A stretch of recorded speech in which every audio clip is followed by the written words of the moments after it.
आज चलिए एक सफर पर चलते हैं हजारों साल पीछे और मिलते हैं एक ऐसे महान राजा से जिन्होंने समाजवाद और अहिंसा जैसे क्रांतिकारी विचारों की नींव रखी थी। ये हैं महाराजा अग्रसेन, जिनके सिद्धांत आज भी इतने सालों बाद भी कमाल के रूप से प्रासंगिक हैं। जरा सोचिए, क्या एक ऐसे समाज की कल्पना की जा सकती है जहां कोई गरीब हो ही ना, जहां हर किसी के पास, मतलब हर एक इंसान के पास अपना घर बनाने और अपना व्यापार शुरू करने के लिए जरूरी साधन हो। ये सवाल आज जितना जरूरी लगता है, हजारों साल पहले भी उतना ही जरूरी था, और एक राजा ने इसे हकीकत में बदलने की कोशिश की थी। तो आखिर कौन थे ये महाराजा अग्रसेन? उनकी कहानी की शुरुआत कहाँ से हुई? चलिए सबसे पहले उनके बारे में थोड़ा जान लेते हैं। महाराजा अग्रसेन का जन्म हुआ था द्वापर युग के अंत में, प्रतापनगर के राजा वल्लभ के घर। उनकी वंश परंपरा बहुत ही गौरवशाली थी। वो भगवान राम के पुत्र कुश के वंशज थे, और बचपन से ही उनकी बुद्धिमानी और दयालु स्वभाव के चर्चे हर तरफ थे। लेकिन फिर उनकी जिंदगी में एक ऐसा मोड़ आया, एक ऐसी दिव्य घटना हुई जिसने न सिर्फ उनकी बल्कि उनके आने वाले पूरे साम्राज्य की दिशा ही हमेशा के लिए बदल दी।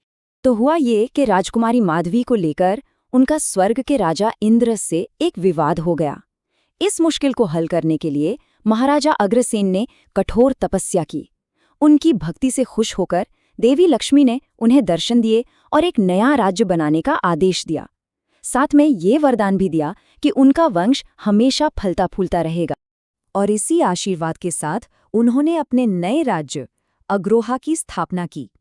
लेकिन जिस सिद्धांत पर उन्होंने ये राज्य बनाया, वो उस जमाने के हिसाब से बिल्कुल क्रांतिकारी था। ये सिद्धांत था 1 रुपया 1 ईंट। तो ये 1 रुपया 1 ईंट का सिद्धांत आखिर था क्या? ये अग्रोहा का मूल मंत्र था, उसका फाउंडेशन। नियम बहुत सीधा था।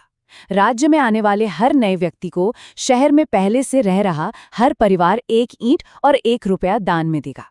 आप कह सकते हैं कि यह समाजवाद का एक प्राचीन रूप था, जिसे गरीबी को जड़ से मिटाने के लिए बनाया गया था। अब देखते हैं कि ये काम कैसे करता था। मान लीजिए कोई नया परिवार अग्रोहा में बसने आया, तो शहर का हर एक परिवार उन्हें 1 ईंट और 1 रुपया देता। तो उनके पास हजारों ईंटें जमा हो जाती, जिससे उनका घर बन जाता, और हजारों रुपए भी, जिससे वो अपना कोई व्यापार शुरू कर सकते थे। सोचिए, कितना सरल लेकिन कितना शक्तिशाली तरीका था ये हर नए नागरिक को तुरंत समाज का हिस्सा बनाने का।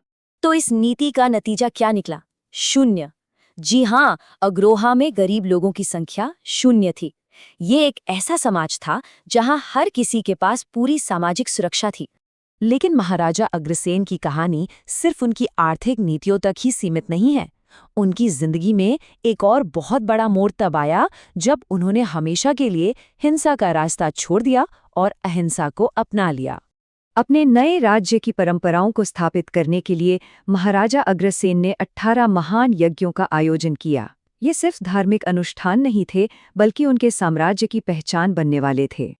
लेकिन 18वें यानी आखिरी यज्ञ के दौरान उन्होंने कुछ ऐसा देखा जिसने सब कुछ हमेशा के लिए बदल कर रख दिया। उन्होंने देखा कि यज्ञ में बलि के लिए लाए गए बेजुबान जानवर डर से कांप रहे थे। उनकी आंखों में वो खौफ देखकर महाराजा अग्रसेन का दिल पिघल गया, और उसी पल उन्होंने हमेशा के लिए पशु बलि की प्रथा को रोक दिया। बस उस एक पल ने उनकी पूरी विचारधारा बदल दी। उन्होंने क्षत्रिय धर्म यानी एक योद्धा का रास्ता छोड़कर वैश्य धर्म यानी एक व्यापारी का रास्ता अपना लिया। मतलब हथियारों और बलि की जगह शांति और व्यापार को चुना, और विजय की जगह अहिंसा के सिद्धांत को अपनाया। तो महाराजा अग्रसेन अपने पीछे क्या विरासत छोड़ गए? उनके सिद्धांतों का समाज पर क्या असर हुआ जो आज तक कायम है? महाराजा अग्रसेन की विरासत आज भी हमारे बीच जिंदा है। उन्हें अग्रवाल समुदाय का जनक माना जाता है, और इस समुदाय के जो 18 गोत्र हैं, जैसे गर्ग, बंसल, गोयल, वो उन्हीं 18 ऋषियों के नाम पर हैं जिन्होंने वो यज्ञ संपन्न कराए थे। उनकी 1 रुपया 1 ईंट की नीति तो सामाजिक कल्याण का एक बेहतरीन उदाहरण है ही, और आज भी उनका नाम व्यापारिक कौशल और उदारता का प्रतीक माना जाता है।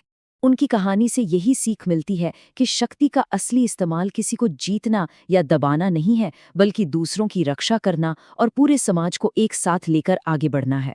और आखिर में ये सवाल जरूर उठता है कि आज की दुनिया की कौन सी समस्याओं को महाराजा अग्रसेन के सदियों पुराने सिद्धांत हल कर सकते हैं, चाहे वो आर्थिक असमानता हो या फिर हिंसा। क्या पता जवाब हमारे अपने ही अतीत में छिपा हो।